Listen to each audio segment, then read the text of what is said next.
أهلا بيكم طلبة سنة تالتة إعدادي. النهاردة هنحل معاكم امتحان محافظة الدقهلية ترم تاني عام 2024 لمادة الدراسات الاجتماعية.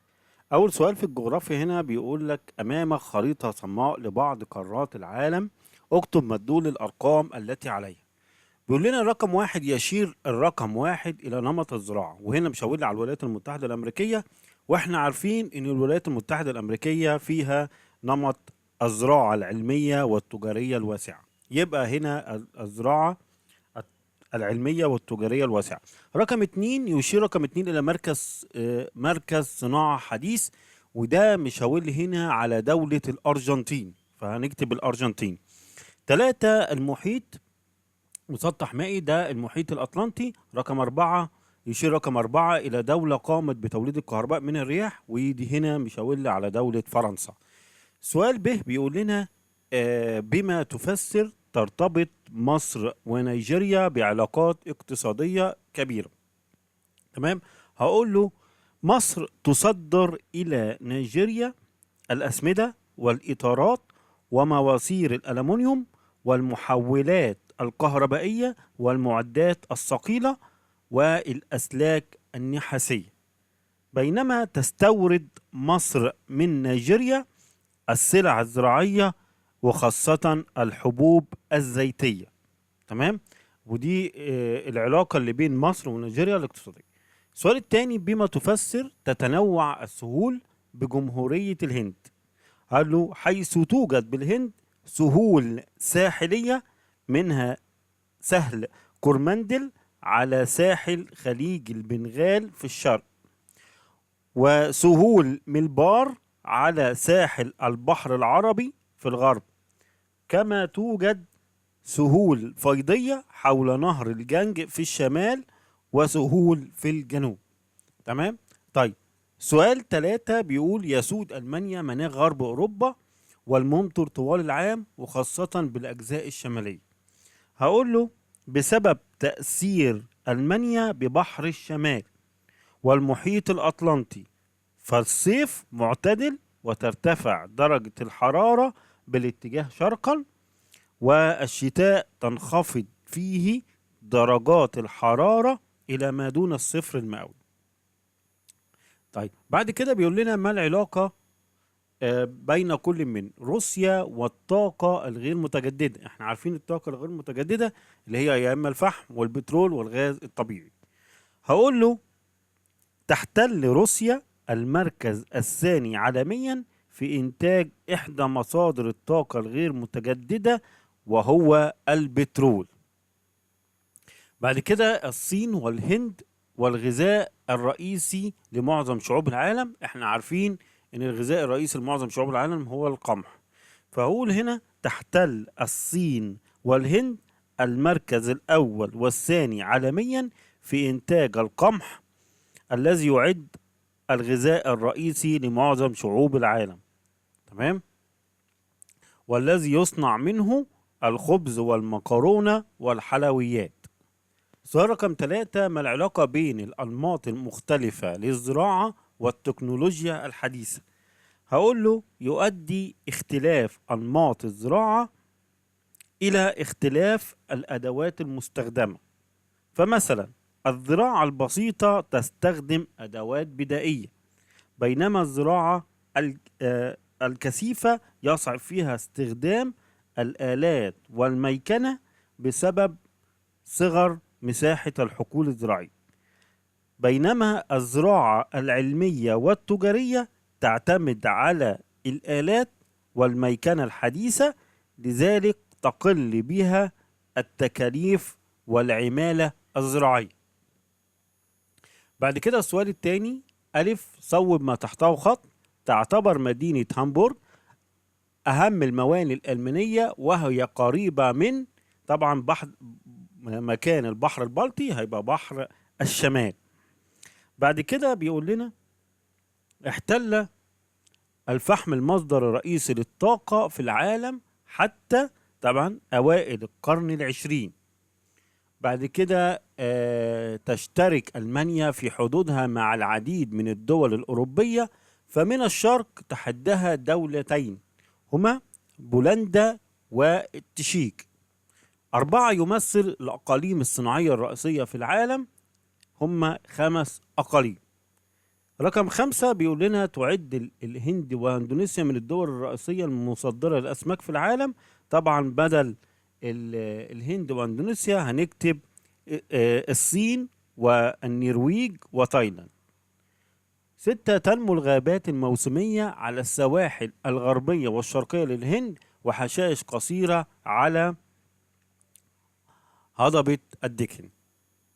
بعد كده السؤال ب بيقول لنا ما الأثر الناتج عن افتقار الهند لمصادر الطاقة وخاصة البترول؟ أدى ذلك إلى اتجاه الهند إلى توليد الطاقة النووية والكهربائية. السؤال الثاني، فيما الأثر امتلاك معظم دول أوروبا لمقومات الصناعة؟ أو له أدى ذلك إن ارتفعت بها مستوى المعيشة وتعمل على تحديث وتطوير منتجاتها بشكل مستمر، لأنها أخذت بالأساليب العلمية والتكنولوجية. تمام كده؟ يبقى هي لما امتلكت الدول أوروبا لمقومات الصناعة ارتفعت فيها مستوى المعيشة وأصبح بيها تطوير منتجاتها بشكل مستمر. السؤال ج بيقول هنا تصنف دولتي ألمانيا الاتحادية ونيجيريا دولتين أحدهما متقدمة أقصد بها ألمانيا والأخرى نامية أقصد بها نيجيريا، إلا إنهما يتشابهان ويختلفان في ضوء العبارة السابقة. وضح أوجه التشابه بينهما التضاريسي. هقول كليهما يمتلك سهول ساحلية وسهول فيضية حول الأنهار، وكليهما يمتلك مرتفعات في الوسط. المرتفعات الوسطى في ألمانيا وهضبة جوز في نيجيريا كليهما في الوسط. تمام؟ طيب أوجه الاختلاف بينهما في الأنشطة الاقتصادية. هقوله نيجيريا تعتمد على الزراعة في المقام الأول، لذلك اقتصادها ناميا، والصناعات بها ليس متنوعة وليس متطورة مثل تكرير البترول والصناعات الكيماوية والغذائية، ويمارس فيها الرعي اعتمادا على حشائش السافان. ده بالنسبة لنيجيريا. بالنسبة لألمانيا هقول تعتمد على الصناعة، فهي تمثل العمود الفقري للاقتصاد الألماني ويعمل بها ثلث القوى العاملة، كما يمارس بها الزراعة على الطرق العلمية والتجارية، وتربى فيها الحيوانات في الحظائر اعتمادا على الأساليب العلمية، وبها صناعات حديثة وثقيلة مثل السيارات والسفن والحديد والصلب والإلكترونيات. تمام؟ ده وجه الاختلاف بين الأنشطة الاقتصادية اللي موجودة هنا والأنشطة الاقتصادية اللي موجودة هنا. بعد كده السؤال تاريخ بيقول لنا السؤال الثالث ألف، توقع ماذا يحدث إذا لم يذاع بيان الثورة الساعة 7:30 من صباح 23 يوليو 1952؟ هقول له لم يصبح محمد نجيب مسيطرا على مقر الجيش والإذاعة المصرية. طيب بعد كده بيقول لنا فشلت مصر في بناء حائط الصواريخ على الضفة الغربية لقناة السويس.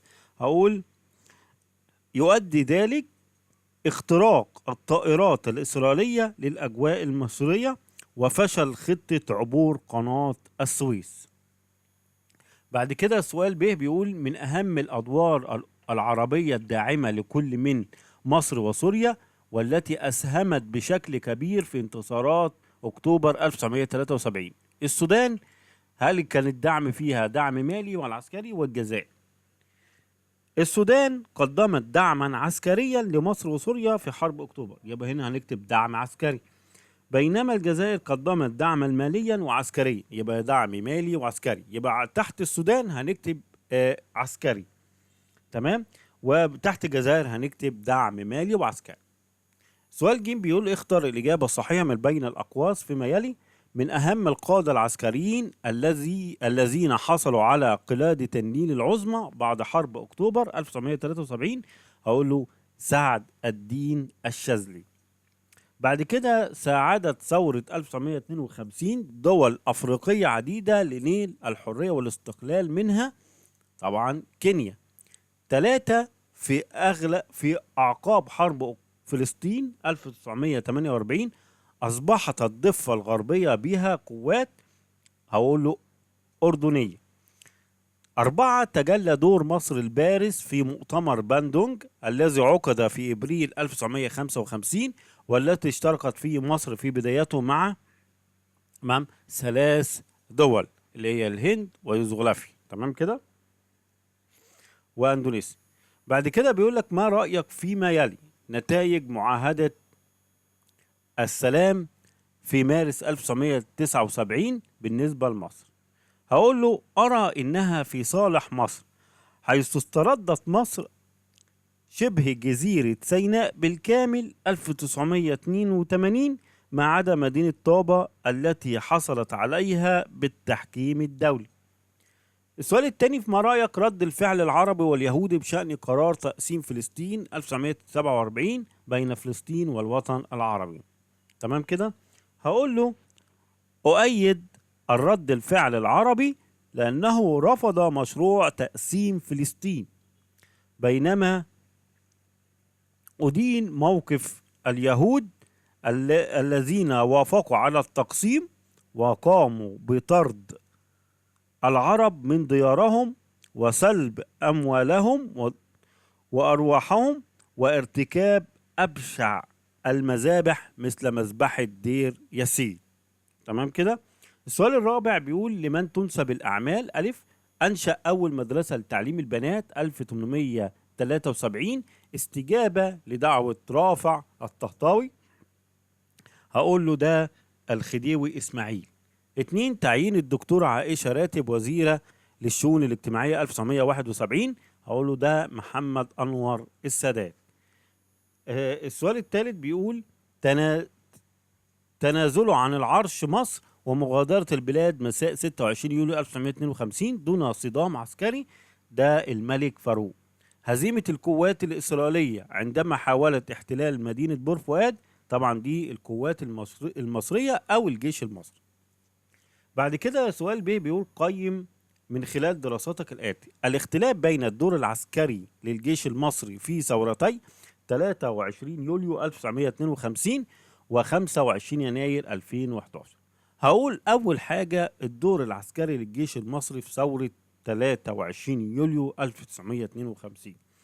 هقول له شكل مجموعة من الضباط عرفوا بالضباط الأحرار تنظيما سريا، ورأوا ضرورة القيام بثورة لتحرير البلاد من الفساد والاحتلال البريطاني. تمام. واستولوا على المواقع المهمة في القاهرة والاسكندرية وألقوا البيان الأول للثورة. بينما دور العسكري للجيش المصري في ثورة 25 يناير 2011 هقول له حمى الممتلكات العامة والخاصة وحمى أرواح المواطنين، كما اعتبر أن الجيش المصري في هذه الثورة هو الضامن لنجاح ثورة يناير 2011 وليس أداة لدى النظام لقمع المتظاهرين. بعد كده بيقول لنا قيم دور منظمات المجتمع المدني في القضايا الدولية المعاصرة. هقول له من أهم أنشطة منظمات المجتمع المدني تدعيم السياسة العامة للدولة تجاه القضايا الدولية مثل محاربة الإرهاب وحظر استخدام الألغام وتلوث البيئة. سؤال جيم بيقول لنا وضح الهدف من كل تدخل الولايات المتحدة الأمريكية أثناء حرب الاستنزاف وتقديم وزير خارجيتها مبادرة روجرز. هقول له الهدف من مبادرة روجرز وقف إطلاق النار وحل النزاع سلميا. السؤال الثاني بيقول لنا الاتفاق المصري السوري لمواجهة إسرائيل عسكريا 1973. هقول له توجيه ضربة عسكرية موحدة على جبهتي مختلفة، والغرض منها تشتت الكيان الصهيوني وتمزيق قواته وفقدان السيطرة عليها. تمام. بعد كده السؤال الثالث، إنشاء الفاو كمنظمة عالمية. هقول له الهدف من إنشائها القضاء على الجوع ومساعدة البلدان النامية على تطوير وتحسين الإنتاج الزراعي والتغذية الجيدة. وبكده يا جماعة يكون انتهينا من حل امتحان محافظة الدقهلية لمادة الدراسات الاجتماعية ترم تاني عام 2024. لو عجبك الفيديو وعجبك القناة اعمل لايك واشترك في القناة وتفعيل زر الجرس علشان يوصل لك كل جديد، ويا رب يكون فدتكم. وما تنسوش اللايك يا جماعة علشان يوصل الفيديو ده لأكتر حد من الناس أو الطلبة. شكرا ليكم وبالتوفيق لكل طلبة سنة تالتة إعدادي إن شاء الله.